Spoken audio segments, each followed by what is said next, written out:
Now, when we delete objects, it can happen in one of two ways. If the object is on the stack, then the existence of that object will cease when the method finishes execution. Because remember, when that method finishes execution, it is removed from the stack. And therefore, all of those local variables will also be removed. They're deleted.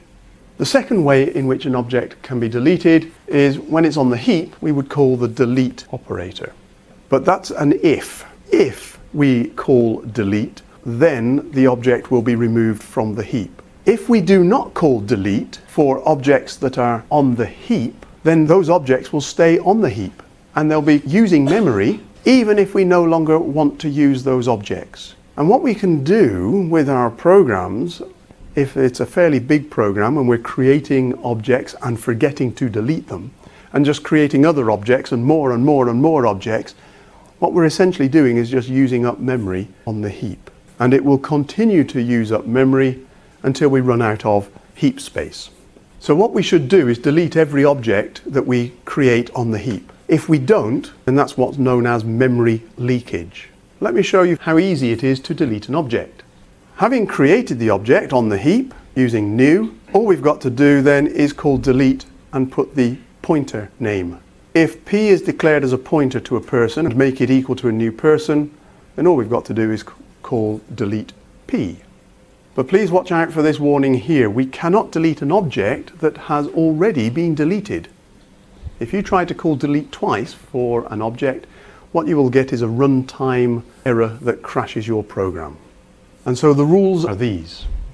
First of all, for every call to new, there must be a matching call to delete and only one call to delete for that object. If you want to create arrays on the heap, that's fine. You can do that in the way that I've just been showing. If you want to delete the array, then you use this form of delete. Delete, open square bracket, close square bracket, and then the name of the array. And having deleted something, the third rule is don't access it because it's been deleted. And if you try to, you'll get a runtime error that will probably crash your program. Now, when objects are deleted, it might be that its variables need tidying up. For example, one of its variables might be another object on the heap. So you've got one object on the heap that is pointing at another object on the heap. So now we've got two objects. If all we do is delete the first object, that will remove the first object from the heap but leave the second one on the heap. And again, we'll get this problem of memory leakage. So to avoid that, we need to do the tidying up. And there's a special method for tidying up, and that's called a destructor method.